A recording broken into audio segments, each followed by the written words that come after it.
Hola leteras y leteros. Hace algunos vídeos estuvimos viendo cómo incorporar la realidad a nuestra historia, cómo llenarla de todos esos pequeños detalles que la hicieran brillar y destacar, entre otras. Para hacer todo esto, una de las herramientas con la que contamos escritoras y escritores es la investigación. La investigación es algo que a algunas personas les puede llevar años. Sí, años, y sobre todo si hablamos de un género como la novela histórica. En el vídeo de hoy os voy a contar cómo he estado haciendo yo este proceso de investigación. Ya veis que vengo cargadita de libros y de notas que os quiero enseñar, y sobre todo cómo me las he apañado para no tardar años en hacerlo. Como ya sabéis, no existe ningún botón mágico al que podamos darle para que escriba las novelas por nosotros ni para que investigue por nosotros, por mucho que tengamos a Google de nuestra parte. Lo que sí podéis hacer es darle al botón de suscribirse para que YouTube os avise de nuestros próximos vídeos. Y también nos podéis seguir en nuestros perfiles de Instagram, tanto en nuestra cuenta conjunta como en nuestros perfiles individuales que os dejo por aquí. Y bueno, esto ya lo sabéis, leteras y leteros. Yo soy Laura y estos son las leteras.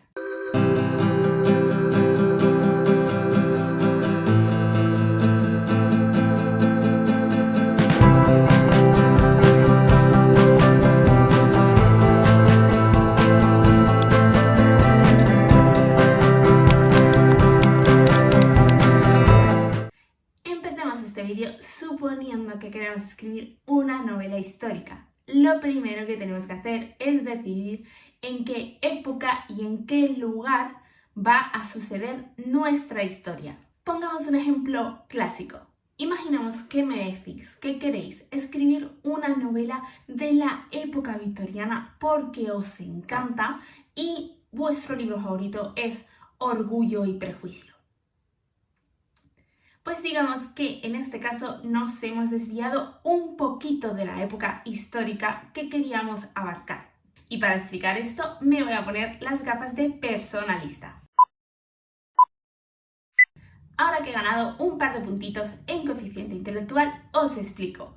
La mayoría de las novelas de Jane Austen tienen lugar en torno al 1810. Esto se corresponde al periodo de la regencia y no a la época victoriana. El periodo de la regencia destaca por ser un periodo espléndido. Se potenció muchísimo el arte, había mucha riqueza en el país y la sociedad en general estaba ociosa. Es decir, era la época perfecta para novelas tipo Los Bridgerton y para las primeras novelas de Jane Austen.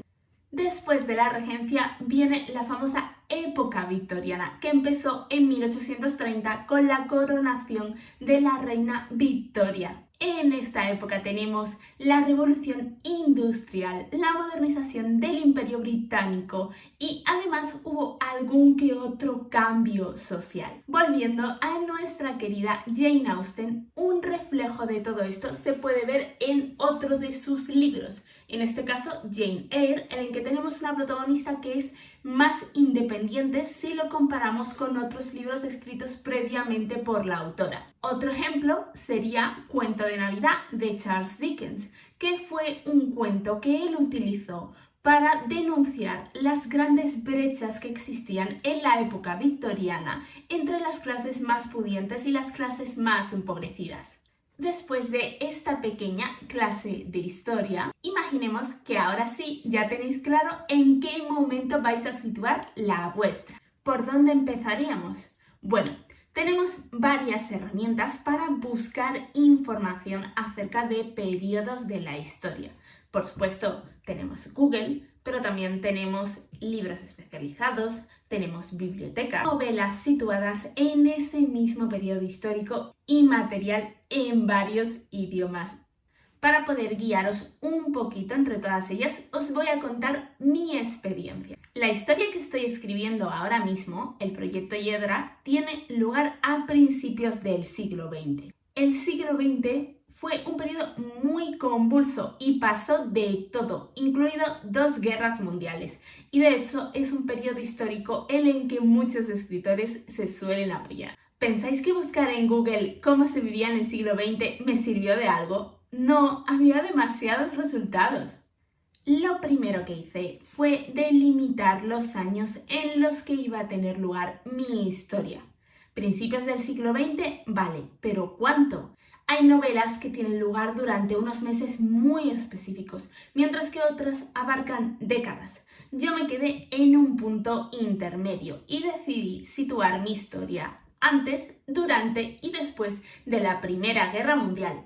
Y aquí va mi primer consejo. Si en vuestra novela va a tener lugar un acontecimiento específico o se va a desarrollar durante un acontecimiento específico, como por ejemplo una guerra, buscad un único recurso que lo tenga todo. En mi caso, después de mucho buscar, di con este libro de David Stevenson. Es un profesor de historia internacional.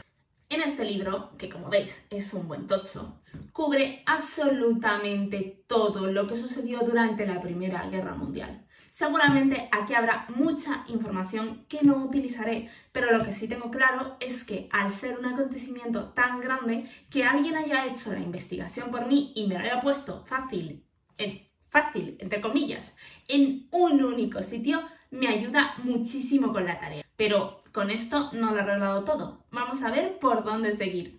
Segundo consejo.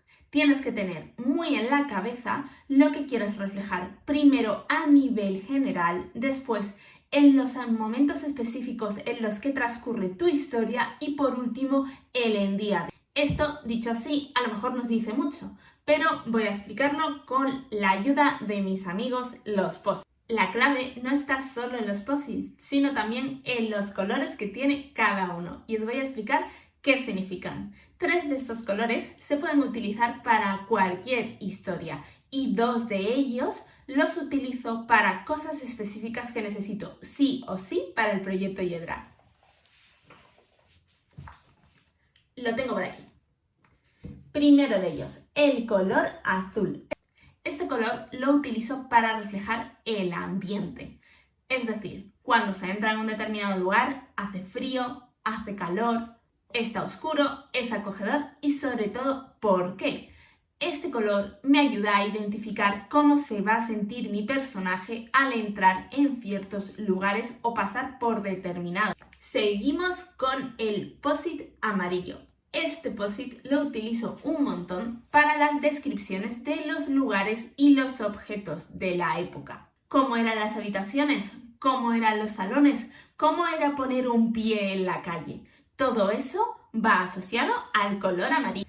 El color rosa lo utilizo para la sociedad.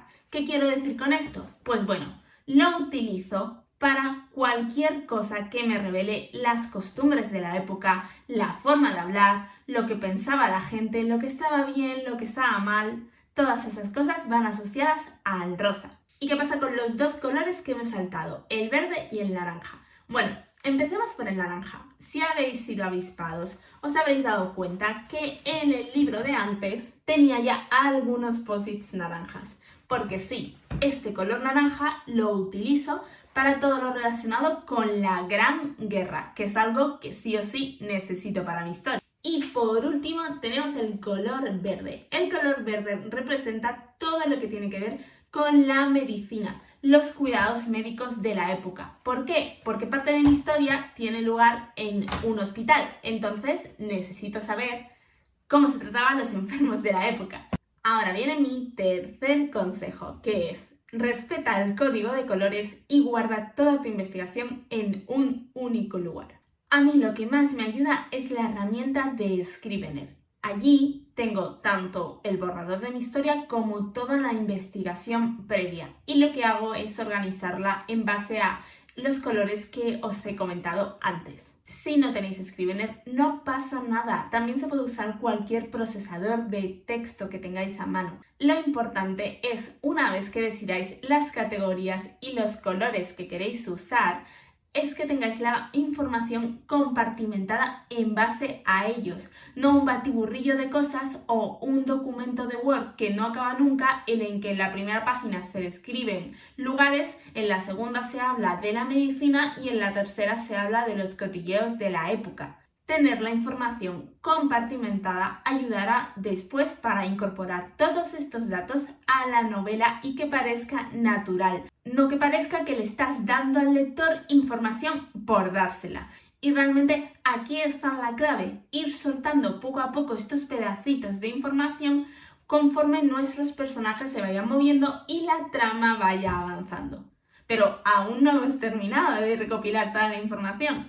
Más allá de todos los recursos que nosotros podamos buscar ahora mismo, la mejor forma de saber cómo era vivir en la época es, lo habéis adivinado, testimonios de la gente que realmente la vivió, porque nos podrán decir, pues, cómo eran las cosas. Y aquí es donde entran en juego los diarios. Por tanto, mi siguiente consejo, el número 4, es haceros con diarios y testimonios de gente que vivió en aquella época. Uno de los libros que a mí me ha ayudado para esto es el de Testamento de Juventud de Vera Brittain. Y como podéis ver, lo tengo lleno de post-its de todos los colores posibles. Vera tenía 20 años cuando empezó la Primera Guerra Mundial y en este libro nos relata toda su historia antes, durante la guerra y después de finalizar. Se considera uno de los relatos que mejor ilustra el principio del siglo XX y además está lleno de anotaciones de su diario e incluso fragmentos de las cartas que envió en aquella época. Además de este libro, me hice con este otro, Cuadernos de Guerra. En este caso es un recopilatorio de los diarios de un cabo del ejército francés durante la Primera Guerra Mundial. Y sí, como habéis visto, este todavía no tiene posits. ¿Por qué? Por lo que os he dicho al inicio del vídeo, como intentemos hacer toda la investigación junta, realmente nos puede llevar mucho tiempo. Así que en mi caso lo que he hecho es dividir esfuerzos. El libro de Vera Brittain lo necesitaba para el inicio de mi historia y por eso está lleno de posits y toda esa investigación se está volcando poco a poco en la escritura de mi novela.